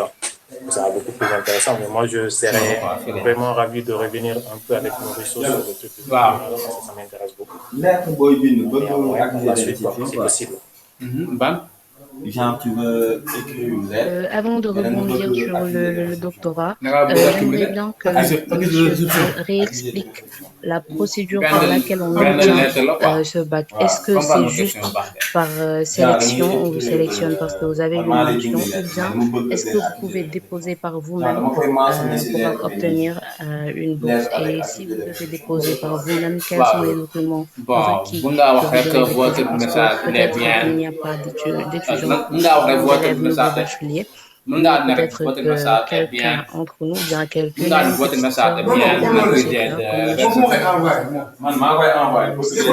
l'information, ce serait bien. Monsieur. Bon, je pense que la bourse se fait sur sélection aussi, c'est-à-dire pour les papiers à fournir, il y aura les relevés de notes de la seconde à la terminale. Donc vraiment, il faut avoir un dossier en béton. Parce que moi, par exemple, au moment où je déposais la bourse, j'étais le 246 normalement. Donc ça veut dire qu'il y a beaucoup de personnes qui veulent se bourser là. Mais jusqu'à déjà, il faut la mention bien. C'est ce qui est mentionné par le ministère de l'enseignement supérieur. Mais au niveau de la direction, ils prennent à partir de la mention assez bien. Par exemple, moi j'ai eu la mention assez bien et j'ai été retenu pour cette bourse-là. Donc, après le bac, il faut avoir une photocopie légalisée de ton relevé de bac. Actuellement, je pense qu'il n'y a plus d'attestation provisoire. Les gars, ils donnent directement le diplôme du bac. Donc, il faudra une copie légalisée de ça aussi, des relevés, des différents relevés de notes. Et la sélection se fera sous dossier. Donc, des meilleurs. Ils vont choisir les meilleurs.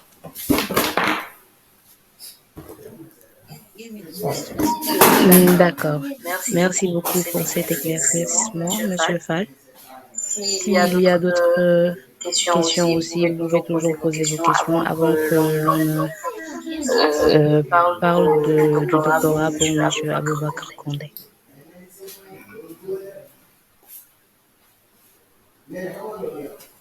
Bon, je tiens aussi à revenir sur l'intervention de Condé de tout à l'heure à propos des stagiaires. Bon, actuellement aussi à Tunis, je pense que pour ce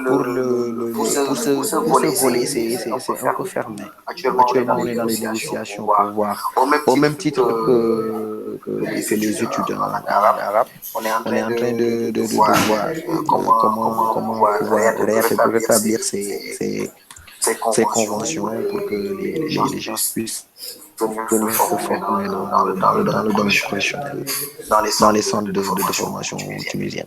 Bon, en fait, moi, en tant qu'ancien stagiaire, voilà, moi, quand même, ce que je pourrais, en fait, disons, recommander à l'association, voilà, c'est aider surtout les stagiaires, voilà, qui sont vraiment en difficulté, nous savons. Voilà, il y a eu des moments vraiment durs pour les stagiaires. Ouais, les plus fatigués, la tranquillité des étudiants. Ça sert vraiment utile avec aujourd'hui le professionnel, les convoités, il y a des entreprises qui sont en train de s'installer chez nous. Voilà, c'est vraiment aider dans des domaines vraiment alimentaires, vu que le Sénégal voilà, disons, des milliers de malades non qui sont vraiment inexploités, qui pourront vraiment être source d'emploi, de création de revenus et de favorisation d'insertion professionnelle pour les jeunes. Voilà, c'est aussi si l'équipe de l'UNES peut le faire auprès des autorités consulaires, ça sera vraiment utile pour nous afin que les stagiaires aussi puissent vraiment s'intégrer mieux aussi. Voilà, que ce soit vraiment mieux intégré. C'est la seule chose que je pourrais peut-être ajouter dessus. Merci beaucoup, M. Condé, pour votre Excusez-moi, en fait, mademoiselle Oli, j'appuie en fait sur l'intervention de monsieur concernant donc les stages.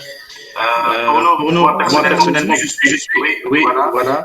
Mais moi, puisque je suis responsable de stage et on est aussi donc en partenariat avec l'association sénégalaise des étudiants, on peut aider les étudiants en fait sénégalais qui sont en difficulté, qui ne font pas de stage d'été par exemple. Donc, on peut les aider pour les orienter vers des sociétés avec lesquelles on est partenaire. Et comme ça, donc, c'est une offre qui s'offre bien évidemment aux étudiants sénégalais.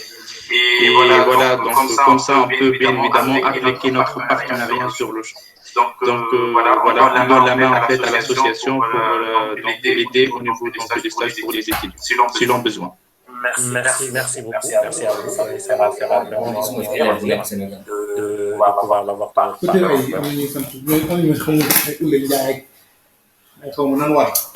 Merci beaucoup à notre partenaire qui vient de faire une proposition vraiment très intéressante. Il y a une question de la part de Astoussis qui dit qu'elle aimerait savoir quelles sont les procédures pour venir faire un stage à Tunis. Les documents nécessaires. Merci.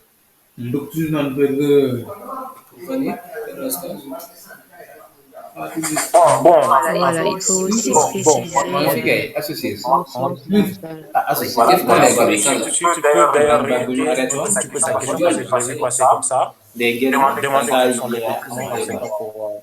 Elle dit qu'elle aimerait savoir quelles sont les procédures pour faire un stage à Tunis, les prérequis et tous les documents qui sont nécessaires à cet effet. En fait, le plus souvent pour ceux qui sont au pays, ils ont en fait, il y a une petite difficulté de pouvoir venir faire vraiment un stage à Tunis.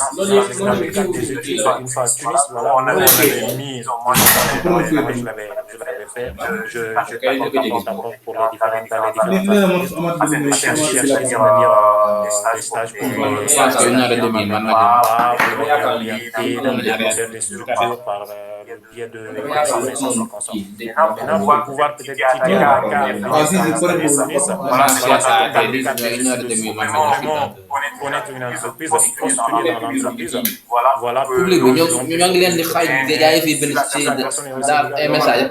C'est difficile vraiment pour quelqu'un qui est inactif de pouvoir se déplacer dans l'entreprise et pouvoir régler. Mais on a eu quand même pour longtemps lorsque que j'avais pu aider à venir se former en Tunisie, mais dans le cadre de vraiment quelque chose de spécifique dans le domaine de l'agriculture.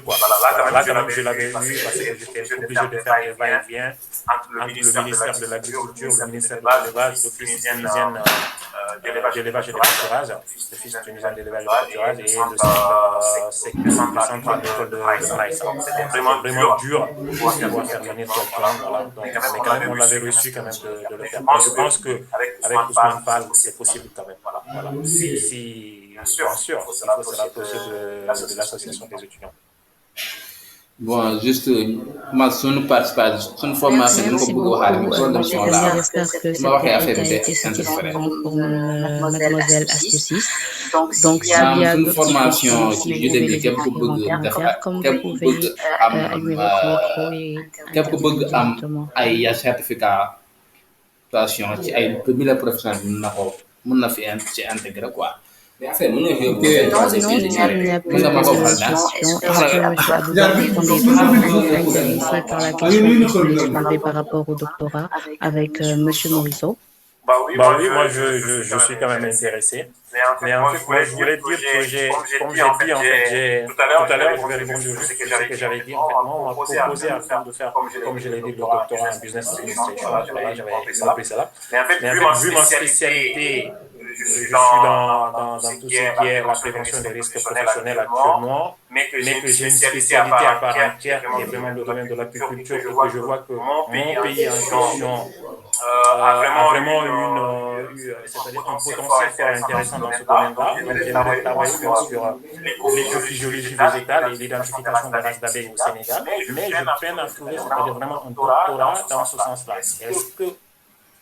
Maurice, connaissez-vous vraiment où je pourrais m'orienter soit un développement durable, soit un environnement, soit quelque chose comme ça, mais qui sont quand même vraiment là-dessus, je pourrais postuler avec mon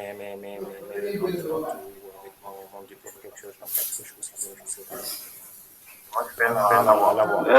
D'accord. Donc, le doctorat d'abord, tu veux le faire où exactement? À Dakar, à Tunis, en France. C'est ça en fait la question, oui. En France, j'ai vu quand même, mais je ne veux pas quitter Paris. Voilà. Moi, j'aimerais le faire quand même au Sénégal. Voilà, j'aimerais quand même retourner au Sénégal. C'est moins coûteux pour moi aussi. Voilà. Mais là, je ne veux pas quitter Paris pour aller à Bordeaux, à Dakar. Pourquoi pas ne pas le faire à Paris?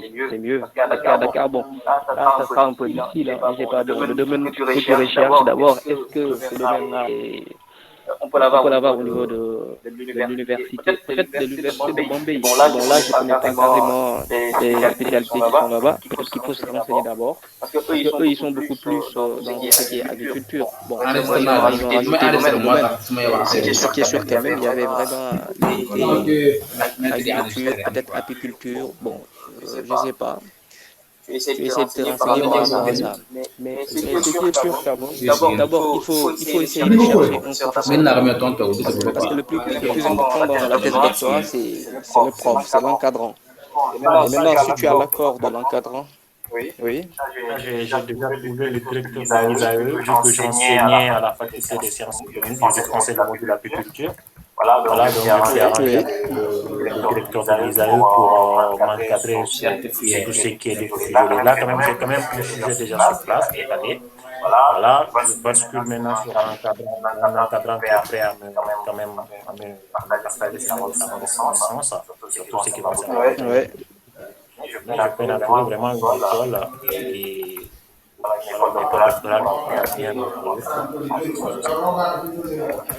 non, tout dépend de l'encadrant. Tout dépend de lui. Parce que lui, il est associé dans un centre de recherche. Par exemple, si c'est un encadrant, par exemple, qui est à l'université Cheikh Anta Diop, il est associé à un centre de recherche au niveau de Cheikh Anta Diop. Et là, dès que c'est réglé, pour le reste, ça suit. Hein. Donc, pour l'inscription, parce que c'est lui qui te donne l'accord. Et quand il te donne l'accord, et là, ça sera maintenant des procédures d'inscription au sein du centre de recherche là. Voilà, donc la base, c'est l'encadrant. Dès que tu trouves un encadrant, tu discutes avec lui. Maintenant, tu vas essayer de faire peut-être un projet de thèse que tu vas lui présenter. Il y aura un comité, et suite à ça, maintenant, il y aura la décision finale. D'accord. Voilà, c'est exactement ça. D'accord, c'est intéressant. Moi, c'est ça va là. Ok, j'aimerais accompagner quelques précisions aussi, si vous le permettez. Bien sûr. Oui. Allez-y. Ok, je pense qu'au niveau de l'ISRA, Oui. et IRD Sénégal, ils ont normalement des thématiques de recherche. ISRA et IRD Sénégal. Ce sont ceux qui sont là. ISRA, ils ont beaucoup de... Ils ont des labos à Anne, je crois, et partout au Sénégal aussi. Hein. Mais l'IRD, vous parlez que ce sont ceux qui sont à Anne, non? Voilà. Oui, ils ont un labo aussi à Yara aussi. D'accord. Il faut visiter le site de l'IRD. Après, tu auras forcément des informations par rapport aux thématiques de recherche et les enseignants qui sont dans cette thématique de recherche. D'accord. Aussi pour l'ISRA. D'accord, merci beaucoup.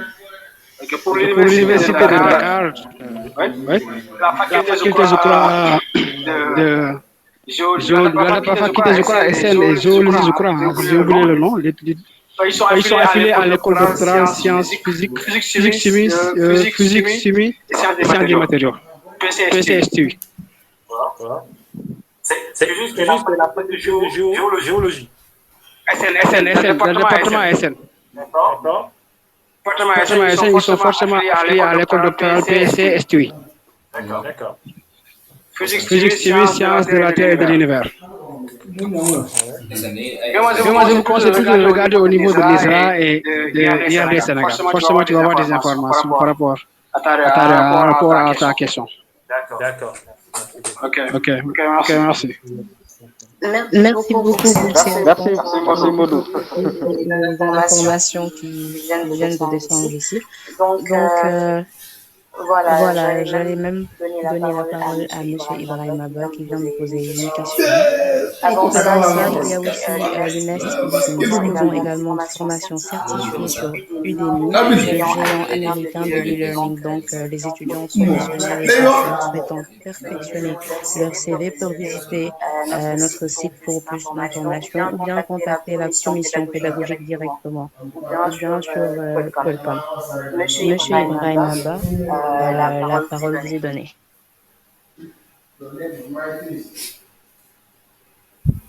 Est-ce que moi, je fais ça? Allô, est-ce que vous m'entendez maintenant? Oui, on vous entend. Allô? Merci à tout le monde. Je n'ai pas de questions pratiquement, mais je ne peux pas participer, même si ne serait-ce que des mots de plus à ce débat. Je commencerai d'abord par féliciter Ousmane, qui était frère quand même qui suit les de ses prédécesseurs, et du PES, et aussi tous les anciens, les doyens qui sont là dans cette plateforme, et tous les gens qui sont en train de suivre pour l'initiative. Ça veut dire quoi? Que vraiment, ce que l'UNESC a tracé depuis des années avant que nous-mêmes nous arrivions est une situation qui continue à être perpétuée. Et vous qui êtes en train de suivre les pas de vos prédécesseurs, vous n'avez pas manqué place et vous n'avez pas failli. Donc vous méritez bien vraiment mes salutations, mes remerciements.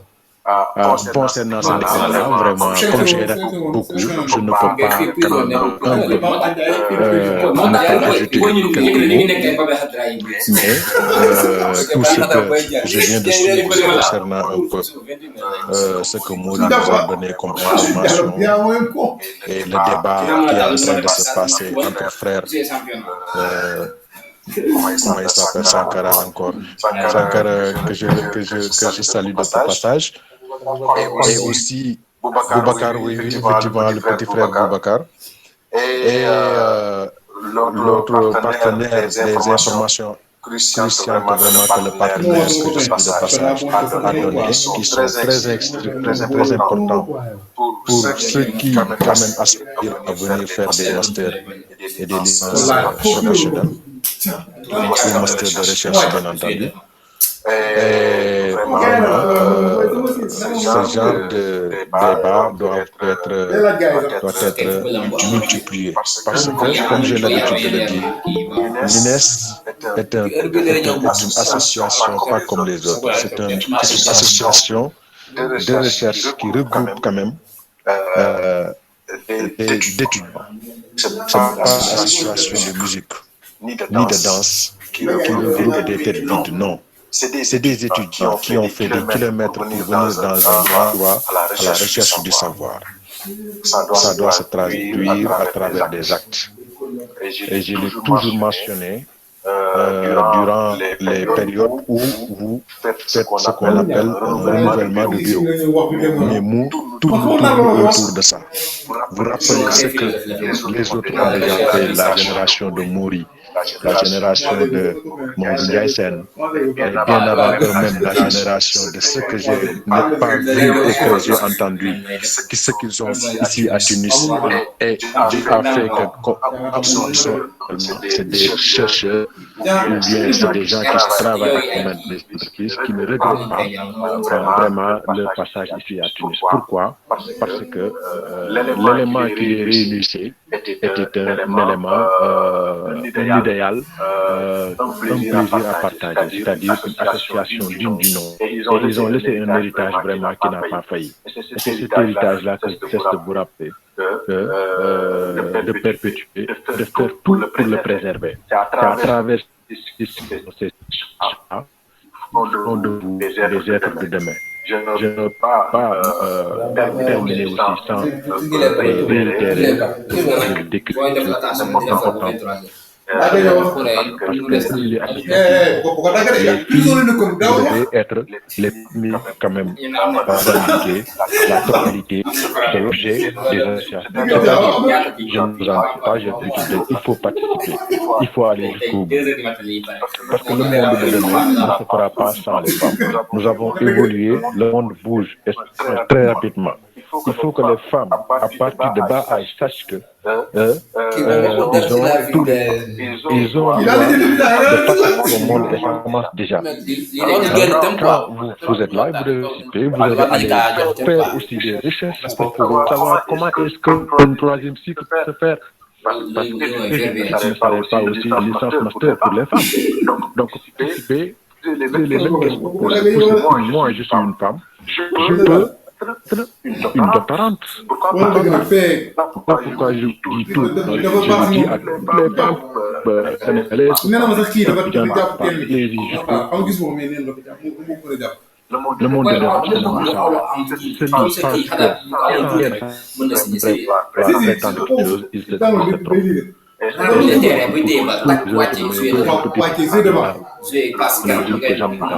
Allez jusqu'au bout. Jetez votre œil pour pouvoir prétendre marcher à la je parle de Ousmane, de Bilal qui sont là. Allez-y, multipliez les pas. Participez, allez à la région. Pour terminer avec la phrase de Cheikh qui disait à connaissance égale, l'unité triomphe. Et je vous remercie pour l'initiative. Bonne soirée. Merci beaucoup à M. Ibrahim Abba, notre doyen ici à Tunis, pour cette brillante intervention. Donc, sans plus tarder, et pour une dernière intervention, je vais donner la parole à M. Amadou Moustapha Ndjong, qui est le président de l'UNEST, la section SFAX, pour nous parler quand même de son expérience là-bas au niveau de SFAX, parce que les études ne se passent pas uniquement ici à Tunis, mais dans les autres régions comme Sousse, et la langue arabe.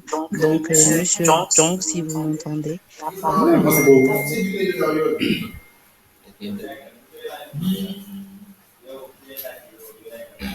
Bon, merci beaucoup, Corée, pour la parole. Je suis le président de l'UNEST. Vraiment, je suis content pour l'initiative que vous avez prise pour donner l'information à nos petits frères au pays qui souhaitent vraiment donner l'éducation en Tunisie. Et aussi, vraiment, merci aux participants et aussi aux représentants de l'IPES. Ainsi que les moyens nous sommes suivis pour l'intervention. Et ça a été vraiment enrichissant. Vraiment, merci beaucoup. Et parce que ces gens d'initiative-là, on doit les multiplier, comme l'a dit le doyen Ibrahim. Vraiment, merci beaucoup.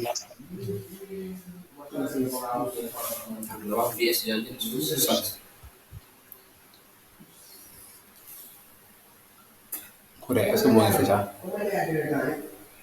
yaa ngi genre yi laay bañ a ñuy pause nii toog yàlla kenn waxul di base dafay wàññi concentration ni andi dafay andi soit curieux de pouvoir l'entendre.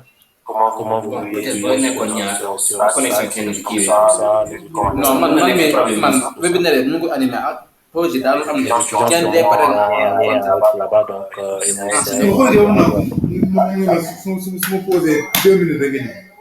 je parle au président des étudiants de SPAX. De passage, on le félicite parce que il y a M. Amadou Moustapha Diong, maintenant le secrétaire général de l'AISAT, section SPAX.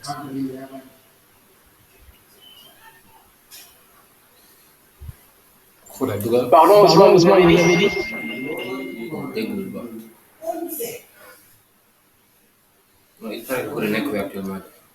non xool mu ngi fi tànn micro bi léegi. Bonsoir. Bonsoir, monsieur Abdelaziz Kébé. J'espère que vous allez bien. J'ai suivi votre intervention. Vraiment, vous êtes à la hauteur de l'attente au fait. Il y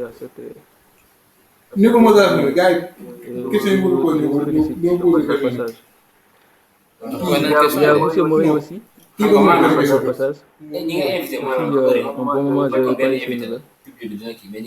Donc, moi, je suis un étudiant de SPAC. J'ai fait presque 6 ans ici. Et c'est juste pour apporter concernant l'expérience que j'ai vécue. Non, parce que ñoom ñooy wax.